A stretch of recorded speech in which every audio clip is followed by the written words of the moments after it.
David Gidwani. Join the meeting.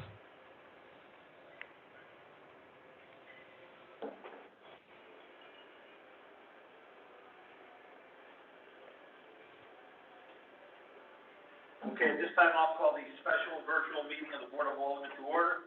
Would you please rise and join me in the pledge? I pledge allegiance to the flag of the United States of America and to the republic for which it stands, one nation, under God, indivisible, with liberty and justice for all.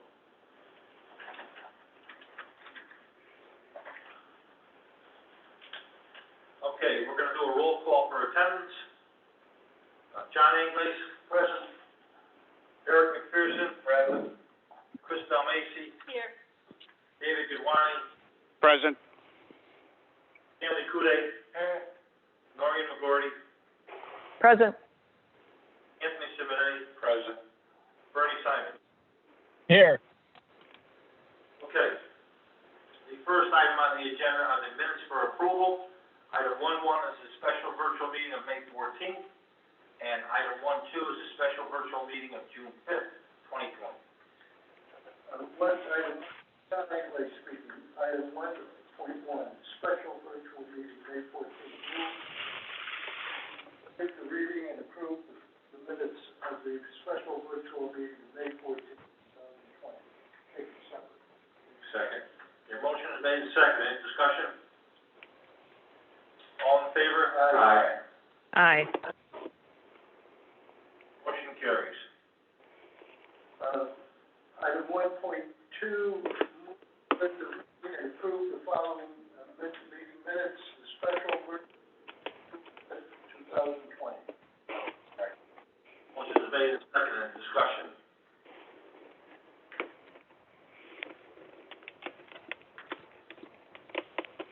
All in favor? Aye. Aye. Anybody opposed?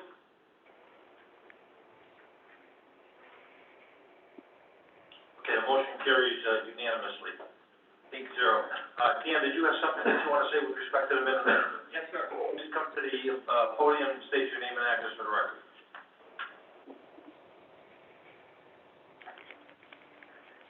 Daniel Bednarski, 19 Governors Hill Road, Oxford, also the IT Director for the City of Shelton.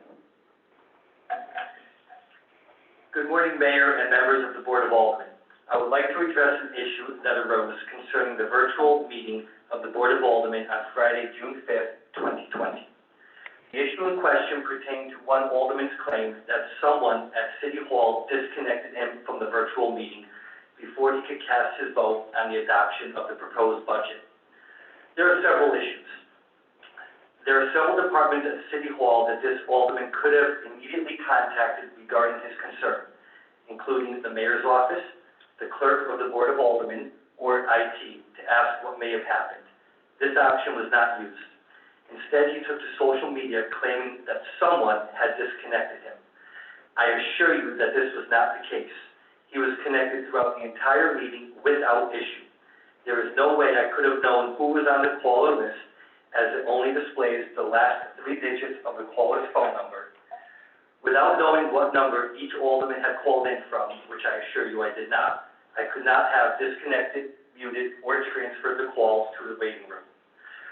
Rather than immediately contacting someone via text or cell phone who was present in the meeting to notify us that the disconnect, in which case we could have paused the vote and waited for him to reconnect, he just waited a few minutes and attempted to call back in.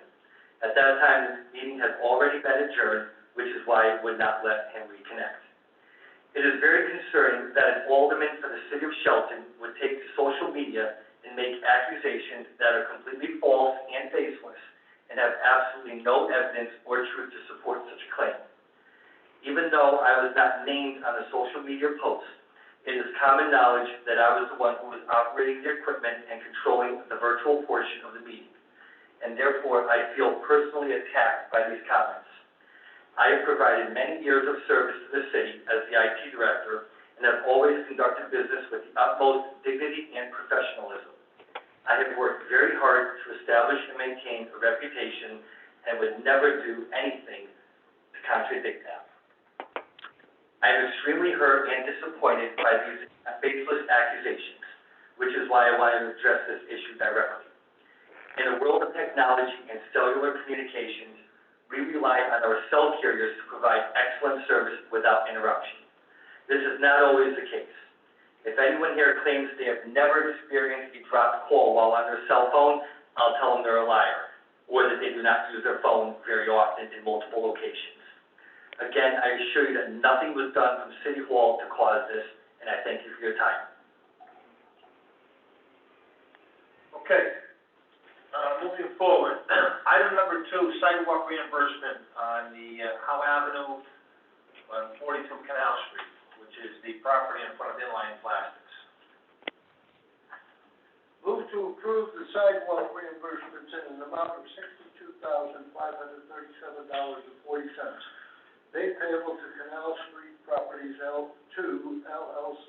Attention, Alicia Orkish, 42 Canal Street, Shelton, Connecticut, for the repair of sidewalk at Howe Avenue, 42 Canal Street, per ordinance number 877, section 14-9 of the Code of Ordinances, with funding to come from automatic bonding pursuant to section 7.16 of the city charter. So moved. Second. Motion was made by Anglais, seconded by Simonetti. Discussion? Mr. Mayor, I drive by there every day. I just want to say they have done an amazing job with that. It looks fantastic. It really does. I like the lights also. It does. It looks terrific. It really does. What lights? I'm sorry. We didn't put them in yet. We didn't put them in yet. But we intend to. Okay, anybody have any questions? All in favor? Aye. Aye. Opposed? Forgetting it, all in favor again? Aye. Aye. Simons? Aye. Bernie? Aye. Okay, this takes us to, motion carries unanimously. Item 3 is the Comcast lease extension at, 216 Huntington Street. John Anglais speaking. Move to approve the extension to the lease between the City of Shelton and Comcast for the building at 216 Huntington Street. Further authorize Mayor Marquez to sign any and all documents necessary to effectuate said agreement. So moved. Second. Motion is made and seconded. Any discussion?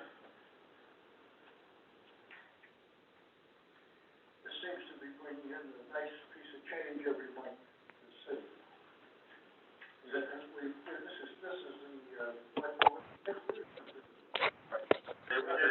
Yep. All those in favor? Aye. Aye. Aye. Motion carries unanimously. Item number 4 is the 2020 Neighborhood Assistance Tax Program. John Anglais speaking. Move to approve the proposals for the Neighborhood Assistance Tax Credit Program as submitted by the Community Development Director, and authorize the proposals to be submitted to the State of Connecticut Department of Revenue Services. 1, the Shelton Economic Development Corporation, $15,000. 2, Boys and Girls Club of Lower Naugatuck Valley, $50,000. 3, Junior Achievement of Western Connecticut, Inc., $25,000. And 4, Housatonic Council Boy Scouts of America, $2,000. So moved. Second. Motion is made by Anglais, seconded by Simonetti. Discussion. Just for the record, this is something that we do every year at this time, and it's, as you can see, administered by the Community Development. Anybody have any questions? Hearing none, all those in favor? Aye. Aye. Aye. Aye. Motion carries, sounds like a unanimous vote. Okay, item number 5 is the funding for COVID-19 modifications at City Hall. John Angley speaking. Move to approve funding in an amount of $10,000 for the COVID-19 related modifications at City Hall, with funding to come from general fund surplus to be reimbursed by the FEMA grant. So moved. Second. Motion is made and seconded, discussion. Mr. Mayor, I have a question. Do we have any idea when City Hall will be open for regular business? City Hall's never closed for regular business. I mean, when people can come in and they don't need to make a phone call or an appointment. Well, for the most part, they can access City Hall from 8 in the morning to 2 in the afternoon. Some departments require, appointments, others do not, depending on the foot traffic and the volume of activity in that particular office. Thank you. Well, I was, questioning why general fund surplus. I know it's a reimbursable item, but, I thought we would take it out of our contingency general. Which, we kind of want to leave the general fund alone. So, yeah, I would entertain an amendment to that effect. Move to amend the motion to substitute the funding to come from general fund surplus with funding to come from contingency general account. So moved. Second. Motion is made and seconded by McPherson. We'll vote on the motion, the amendment. All in favor? Aye. Aye. Aye. Bernie Simons? Aye. And somebody come over your house and give you a little prod. Yeah, the ones online should be really saying, I won, I two, I three. Now we'll vote on the motion as amended. All those in favor? Aye. Aye. Aye.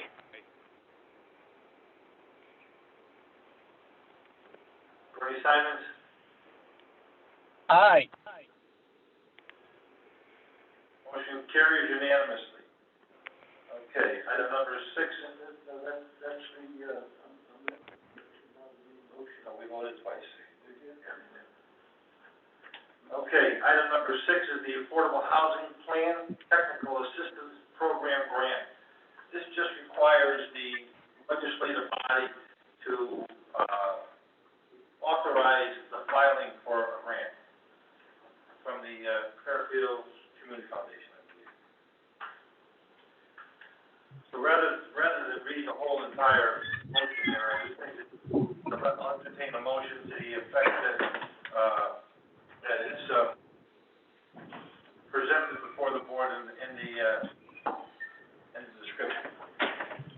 so, a motion then would be in order to adopt the resolution that everyone has in front of them, that has received, which, applies for not to exceed $15,000.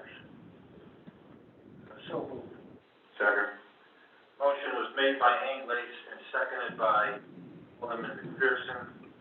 And this is with respect to having the city having an affordable housing plan, which, I think is, appropriate.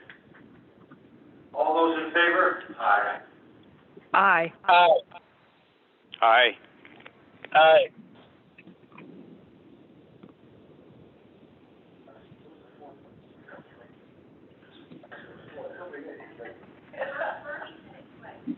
I thought so. Sounds like the motion carries. Fran. Join the meeting. Okay, that takes us to, Mayor, time for your friend, join us. Item number 7 is the Corporation Council bill. Move to authorize a total payment, Anglais Street. Move to authorize a total payment of $2,581.25 to Corporation Council, Fidelio Stanek LLC, for services rendered per statement dated April 30th and May 31st, 2020, with funds to come from the following legal services accounts. From legal fees, $2,581.25, So moved. Second. Motion is made and seconded by Simonetti.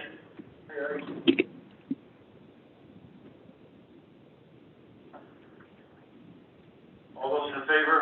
Aye. Aye. Aye.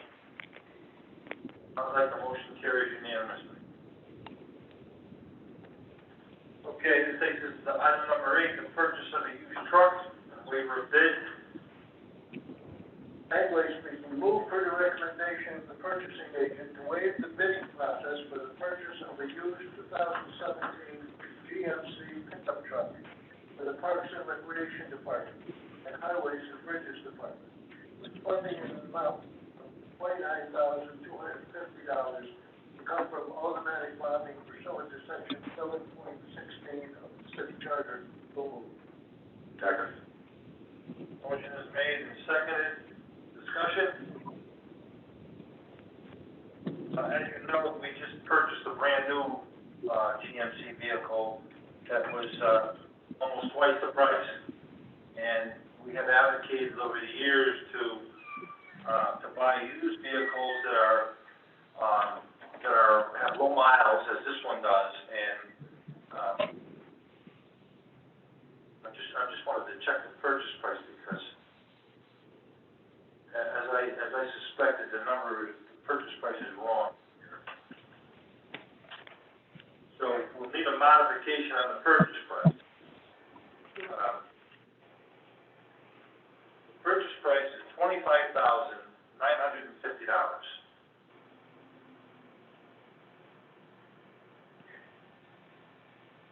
Who's to amend the, motion to, change the purchase price from $29,250 to $25,950? So moved. Second. Motion is made by Anglais and seconded by Simonetti. All those in favor? Aye. Aye. Aye. Motion carries. Now we'll vote on the motion as amended. And before we do, just another point for the record, this is coming from Dario Buick. We have bought over the last couple of years a few vehicles, all GMC. It makes our life so much easier in terms of maintenance if the dealer is required. And when you get a used vehicle like this, the dealer is pretty good at standing behind any things that go wrong in a short period of time with the vehicle. So with that, all those in favor? Aye. Aye. Aye. Aye. Aye. Sounds like it passed unanimously. Okay, motion carries. Item number 9 is the funding for the Lane Street Bridge replacement. Anglais speaking, move to appropriate an amount of $110,240 for the replacement of Lane Street Bridge over Means Brook, with funding to come from automatic bonding pursuant to section 7.16 of the city charter, with funding in an amount of $393,000 to be received from grants from the State Department of Transportation. Second. Motion is made and seconded by McPherson. This is an ongoing issue in terms of the funding that has been before this board. You should know that the bridge is now completed and will open up tomorrow. Congratulations. Are we gonna have a ribbon cutting ceremony? Awesome. Let's just keep moving. All those in favor? Aye. Aye. Aye.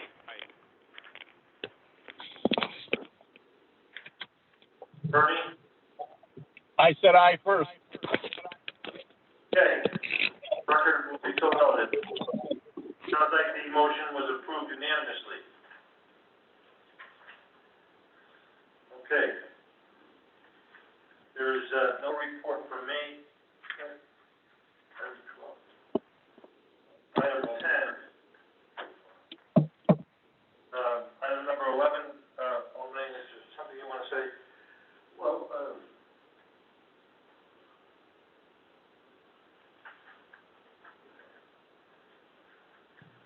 Wait,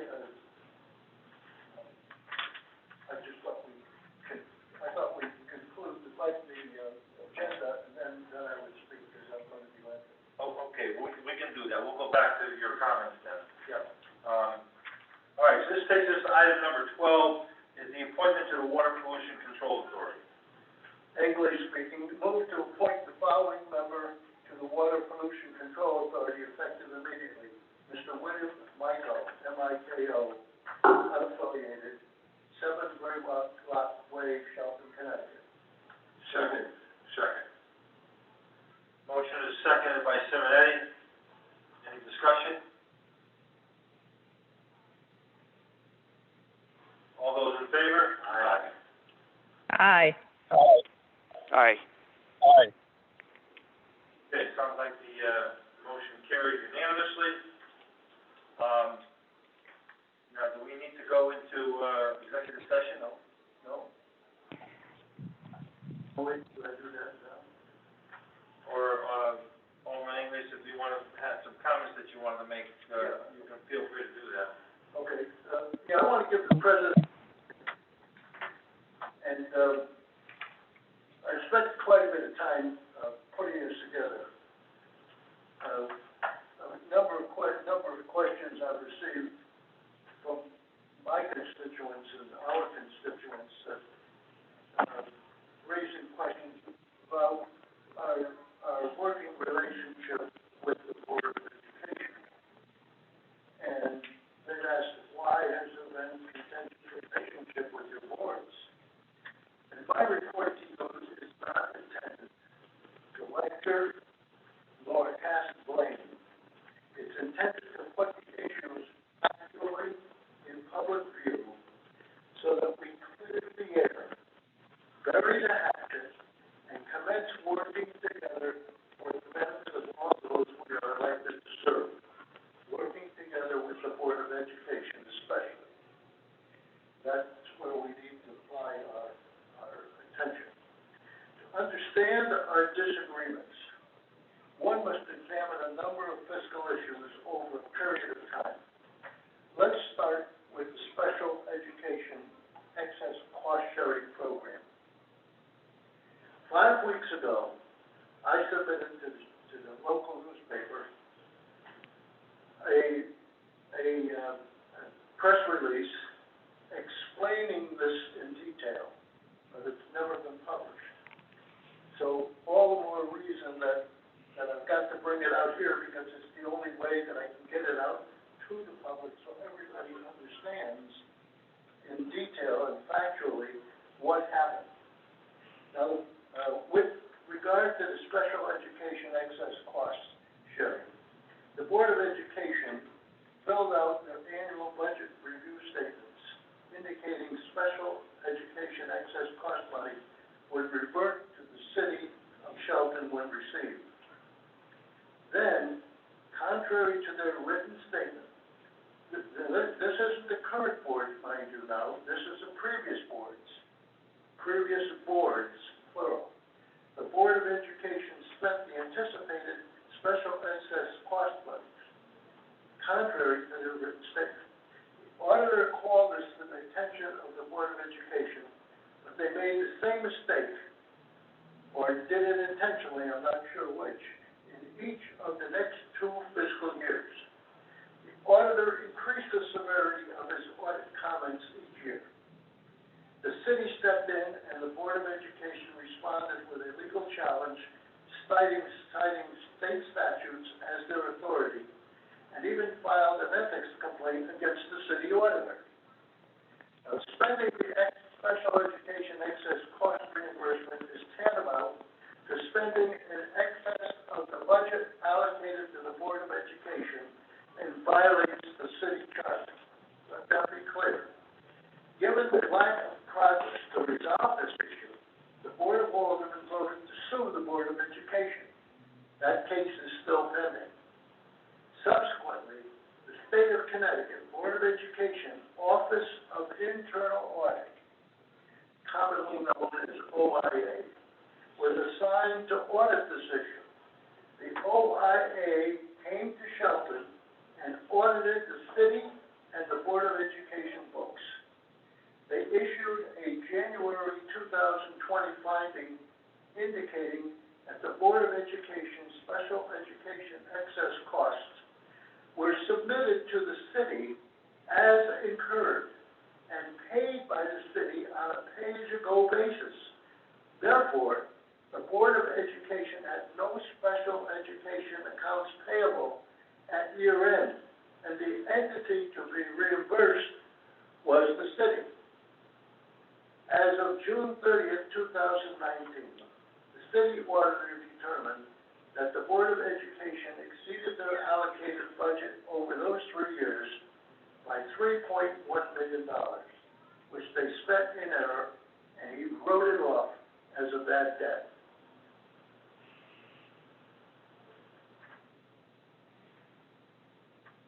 The impact on city finances was a reduction of $3.1 million of general fund surplus. Despite the State Board of Education OIA findings, there are still Board of Education members who continue to cite Connecticut general statutes and claim they are right and the board did nothing wrong. Such continued denials in the face of overwhelming findings to the contrary does nothing to improve the working relationship between our boards. This contentious issue will not resolve itself. If our boards cannot accept the findings, it will be resolved in court. And as much as we do not want to pursue that route, it will be pursued to conclusion. Next is the bus program. Alderman English, before you get into that, I just want to weigh in on the impact of that excess cost sharing that occurred and the impact that it's had on the city. For the benefits of the people who want to tell me that that we don't fund education properly, and that it's not really a fact that the pandemic has had an impact on our finances, which has had an impact on everyone's finances. More importantly, what it mentioned last week was the fact that when your fund balance was taken down to zero, it impacts our ability to pay bills. It's called cash flow. We have no fallback position. Now the pandemic shows up, and now the governor, through executive orders, wants to give people the opportunity to do late payments by the tune of 90 days with taxes. So when you have no money in the bank, and then the tax collection period gets extended out 90 days normal, it will have an effect on our ability to pay bills. Even now, even the balloon payment for the Board of Education that's coming up at the end of this month is $5.2 million. Has a severe impact on our finances. And I need to impress that upon all these people to think that we should just give a check to education because they said they need it or they asked for it. So that point really needs to be dwelled upon and impressed upon people that that's an issue, at least for the short term. The second point that I want to make with respect to education funding comes from the notion that they are being flat funded 2 years in a row, which in my mind is not accurate. I know you want to touch upon the school bus contract, but the differential in the school bus contract for this year and as opposed to what they paid through Durham the previous year is $1.3 million. And so if the board didn't have to incur that expense, they paid less the amount by $1.3 million, which means that they had that money to spend on other items. So it's actually, you could look at it as money that was made available to be spent on other things. Thank you. The city proposed a significant Board of Education cost-saving idea that was met with disdain by the prior Board of Education. And I keep referring to this, I can't make this clear enough. This is not the current board, this is the previous board. The city had to take the Board of Education to court to get them to listen. The stipulated court agreement saved the Board of Education $1.3 million per year, guaranteed over 3 years, for a total of $3.9 million. fiscal year 2019, 2020, and 2021. The Board of Education budget was not reduced. The private bus vendor was paid $4.4 million, and the city is doing it for $3.15 million, guaranteed for 3 years. That's money made available for other spending within the Board of Education. Their budget was not reduced.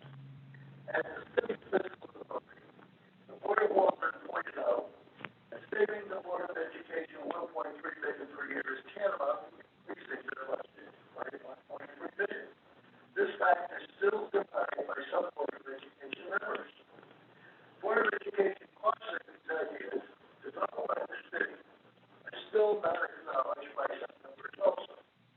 The fiscal authority asked, where was that $1.3 million?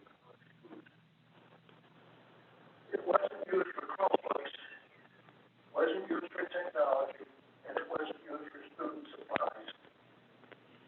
We raised the question, was it used for salaries? The same fiscal issues arise every year, and there is no evidence of cost-effective use of the Board of Education funds allocated. The Board of Education may think so, but they have made no attempt to communicate their position with the fiscal authority, and that leaves a void.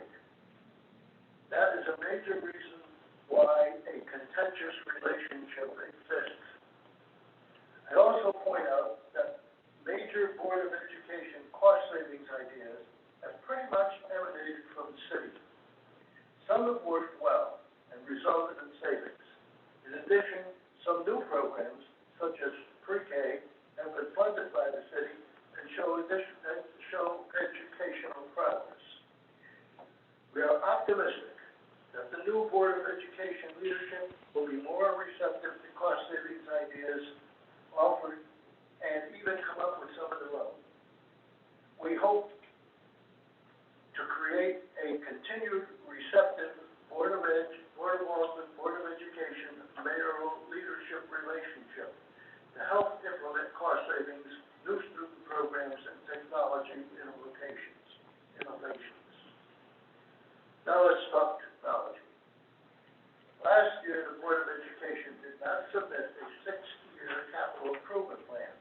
It was called to their attention, and they were given an extra month to submit it. Never received. There was one submitted with the budget this year, which is good.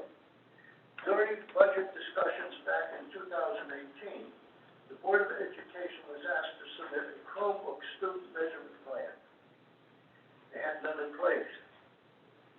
Given the amount of money being spent annually, somewhere between $250,000 to $350,000, the city fiscal authority wanted an assurance that students were benefiting from this investment.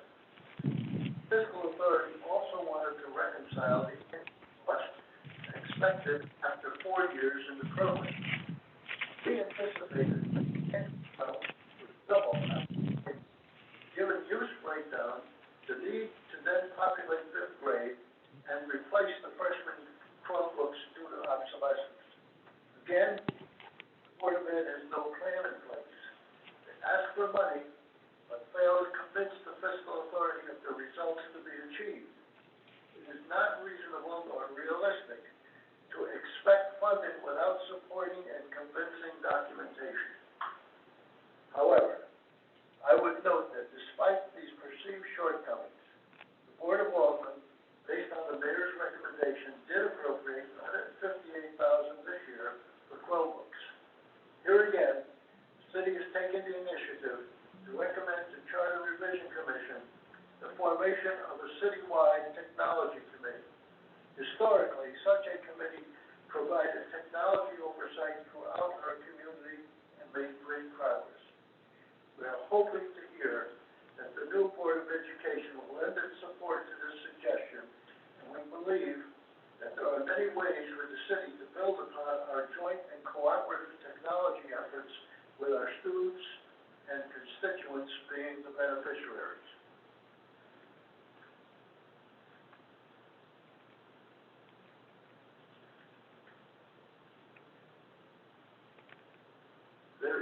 state of emergency in America and in Connecticut. It's still ongoing.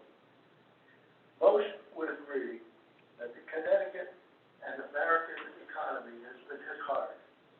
The private sector has lost some 25% in the first quarter of 2020, and 266,000 Connecticut people have lost their jobs.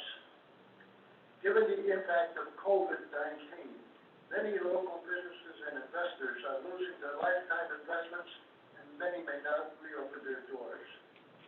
The state of Connecticut projects a revenue loss of $500 million in this fiscal year and anticipates a $1.4 million revenue loss in fiscal year 2021. This same scenario is echoed throughout every state in America. There cannot be an emergency everywhere except at the Shelton, Connecticut Board of Education. We welcome the new Board of Education, and we find their willingness to work with the Board of Aldermen to be refreshing and hopeful. The business as usual attitude of the past must be examined if we are to see education progress.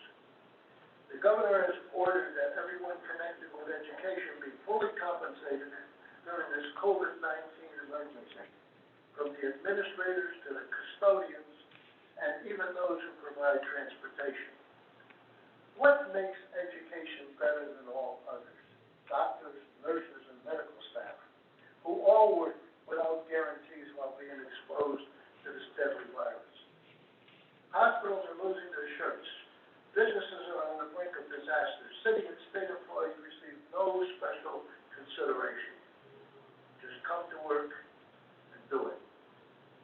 And just as soon as this emergency is over, that same state government will again raise our taxes and institute tolls throughout Connecticut. As sure as we're sitting here, that's what's going to happen. Add to this the teachers' contract settlement, which called for a wage increase of 3%, when the cost of living is running at 1.7%. Now, the Board of Education must find $1 million in new money to compensate the teachers. How does that help our students? As with the state, city revenues are in question for the current fiscal year and expected to be lower next year. The city cannot ask its taxpayers to pay more when so many are unemployed. Seniors are struggling to stay in their homes, and businesses are closing the doors. The Board of Ed must examine carefully where to spend its money, which areas deserve the higher priorities: student supplies, student athletics, student programs, student activities, or raises for administrators, teachers, and others. Another issue of contention: capital improvements, school businesses and facilities. The $4.4 million is due the city for Board of Education completed capital project work. Unfortunately, only the Board of Education can apply to the state for this money. This is Shelton taxpayer money that has been used to pay for school improvement projects. Past Board of Education administrative financial incompetence is one reason for this almost 10-year reimbursement delay in receiving the $4.4 million to the city. Impact of this, coupled with special education cost issue, has reduced the once comfortable city general fund surplus down next to nothing, challenging the city fiscal outlook to slow spending and regrow our once healthy reserves. How can anyone expect to regrow our city reserves and increase our spending when all the projections for this and next year are for lower revenues? Refocus for a minute on some positives and cautions.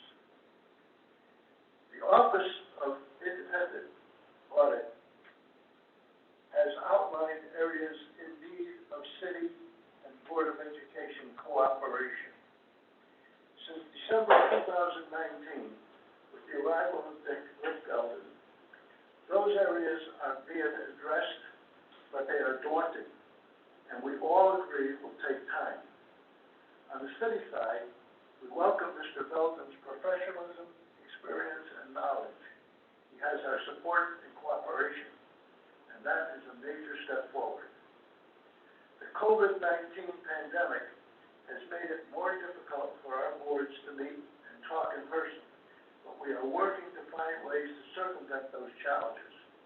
There are positive signs of better City Board of Education cooperation. I remind everyone that we cannot make progress based on constant complaining and finger pointing. Each side must try to understand the difficulty facing the other side and offer suggestions to achieve everyone's goals. Hopefully, this emergency will be over soon, and things will get back to normal, whatever that is. But according to the governor and state planners, the economy may not recover till well into next year. Consequently, we must watch our P's and Q's. To those who continue to refer to the Board of Education budget cuts, let me point out that if you get the same money, same budget you received last year, then received almost $1 million more from state, federal, and other sources, why is there a need to cut anything? If you insist on talking about budget cuts, we will make little progress. What happens year after year is that the Board of Education requests a budget based on perceived needs. When reality sets in, they refer to their budget revision as cuts. If you never had it, it is not a reduction in the amount you are receiving, and it is not a cut. The requested budget has to be revised, not cut, to meet the realities of the marketplace. It's that simple. Where do we go from here? The city has reached out to the new Board of Education leadership and offered an ongoing, closer fiscal review relationship since we are both faced with daunting challenges. The Board of Education must adopt a COVID-19 back-to-school plan with uncertainty, where technology may play a more prominent role in cities faced with revenue uncertainties. This is anything but a business-as-usual atmosphere, and it is going to take a lot of change and understanding on both sides to weather the storm. Our first step is to create a leadership working/talking relationship. We are committed to building a more positive and realistic relationship, and it is not going to happen on social media, nor will it happen if participants are not willing to recognize the realities of the marketplace. Recognizing the issues that divide us, setting the tone for continuing dialogue, and understanding each other's needs, positions on the issues is our best approach to build trust and lead to substantial progress. I can only hope that this report will ignite the ongoing progress we all hope to achieve. And I thank you for your patience and indulgence.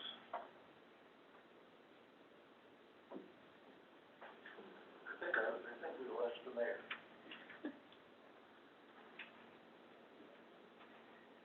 All right, item number 13. Item 13 is a motion would be in order to go into executive session regarding the bus contract litigation, and counsel is not here, but counsel is Council's online. Fran, are you there? Fran, are you there? Fran? Attorney Tedosio? Unmute. Attorney Tedosio. No one's telling him to unmute, it's unmute. Good, well,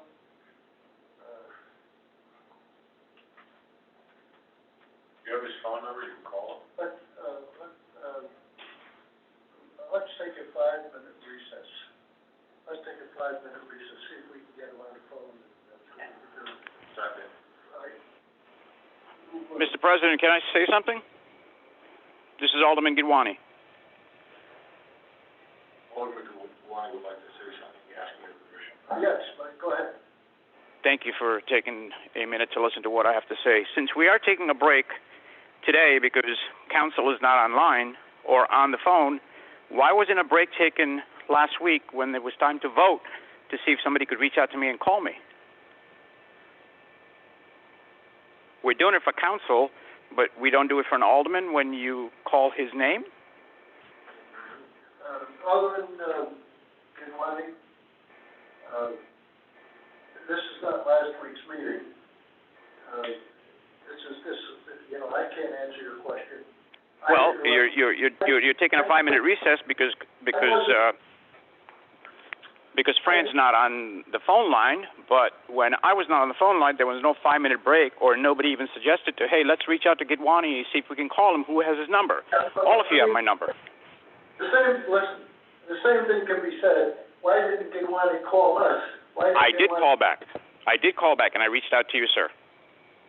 Yeah, well, you didn't call, look, that's neither here nor there, and your question. It's okay, because, there are different rules for different people. I see it. So, we'll take a 5-minute recess.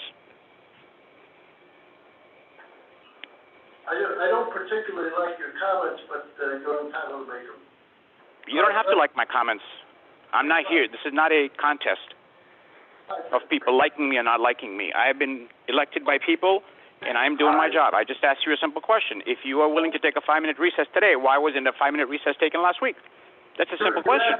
You're asking me the question that I didn't run the meeting last week, so don't ask me the question. Ask the person that ran the meeting. Well, you are the president. Well, and you're an alderman. What's that make us? We're not running the meeting. I'm running this meeting, and that was a decision I made to take a 5-minute recess. I gotta find out where the mayor is. I gotta find out,